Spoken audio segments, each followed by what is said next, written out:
une première activité concernant les lignes de transmission. Alors, qu'est-ce qu'une ligne de transmission et quels sont les types de lignes de transmission? Alors, en faisant des recherches Internet,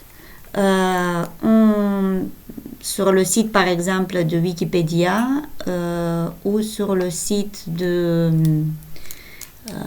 l'atelier du câble, on trouve les choses suivantes. On trouve qu'une ligne de transmission est en fait un ensemble de conducteurs qui sont utilisés pour transmettre un signal d'une source vers une charge.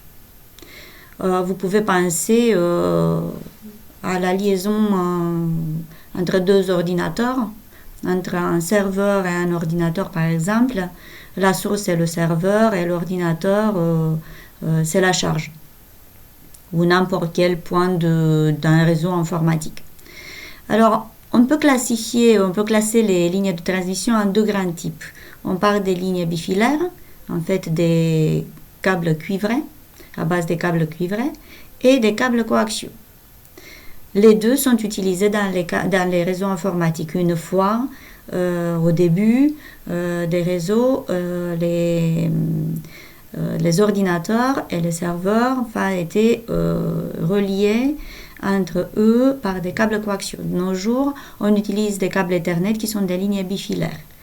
Ces lignes bifilaires, ces câbles cuivrés peuvent être des paires droites, torsadées ou torsadées blindées, et on les classe, on leur associe en fonction de leurs caractéristiques une certaine catégorie. Une deuxième activité, comment se propagent les signaux sinusoïdaux dans les lignes de transmission. Alors, le problème est le suivant. Si on a par exemple une ligne de transmission d'une certaine longueur L, si dans cette ligne on propage un signal qui est variable, on peut penser à un simple signal sinusoïdal, en sachant que les signaux qui se propagent dans les câbles informatiques sont des signaux variables de type carré, pas forcément périodiques, mais qui sont certainement des superpositions. On peut les regarder comme des superpositions des sinusoïdes. Alors, pour un simple signal sinusoïdal qui se propage dans cette ligne de transition, dans ce câble, la tension n'est pas la même dans tout point du câble. Donc le signal, en fait, c'est la tension, est modélisé par la tension dans le câble, et cette tension-là, étant sinusoïdale, ne peut pas être la même à chaque instant. Tension sinusoïdale varie en temps. Si la longueur du câble est, en revanche, beaucoup plus petite que la longueur d'onde, donc on imagine ici un câble d'une longueur L, même longueur L, mais la fréquence de signal est telle que la longueur d'onde, donc ici la longueur d'onde, donc c'était la durée d'un motif, c'est la longueur d'un motif, pardon, la longueur d'onde. Alors ici, la longueur d'onde de ce signal serait beaucoup plus grande, ce qui veut dire que ma sinusoïde atteindrait son maximum très très loin.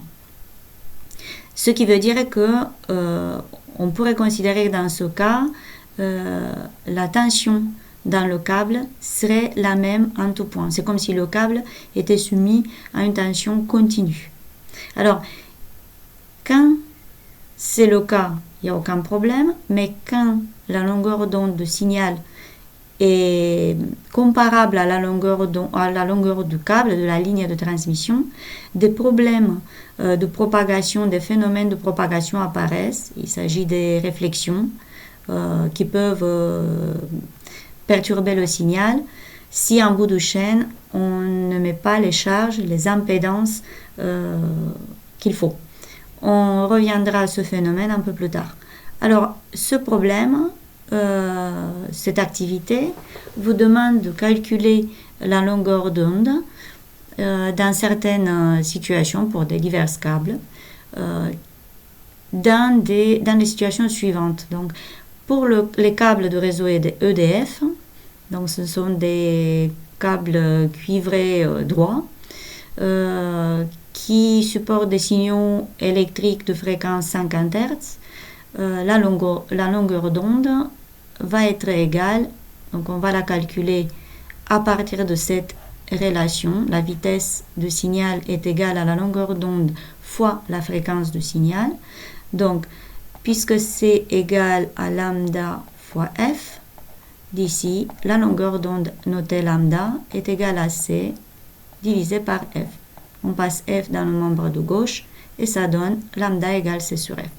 Et si on remplace les valeurs, lambda, donc c c'est la vitesse des signaux dans les câbles, il s'agit des ondes électromagnétiques qui dans le vide se propagent à une vitesse de 3 10 puissance 8 mètres par seconde, mais dans un câble, puisque la propagation se fait dans de la matière, la vitesse est plus petite, et de 2 10 puissance 8 mètres par seconde.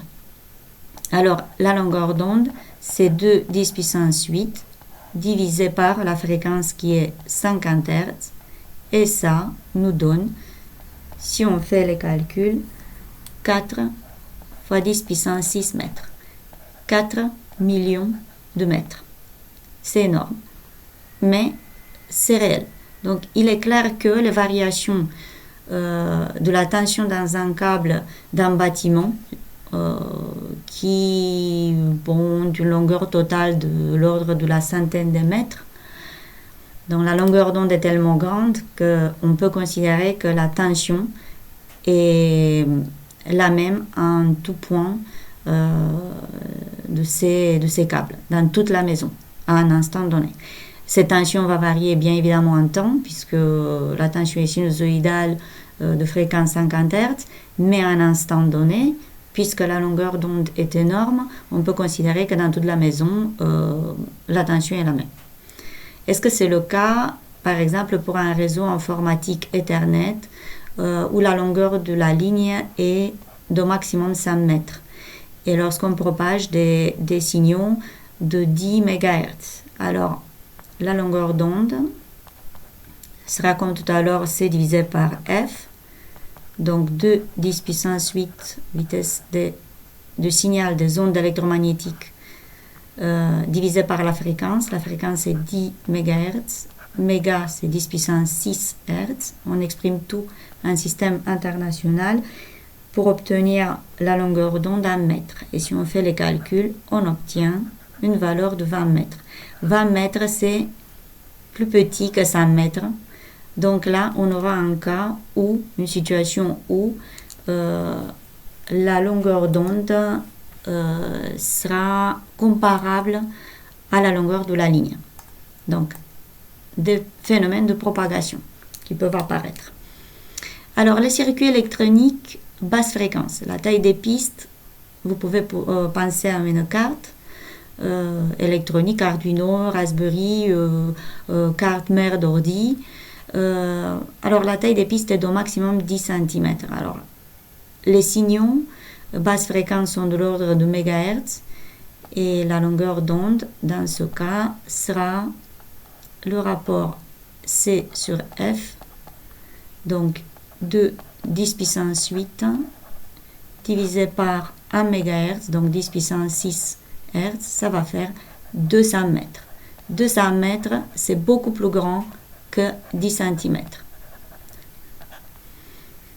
Donc les phénomènes de propagation ne vont pas apparaître, ne vont pas se faire sentir.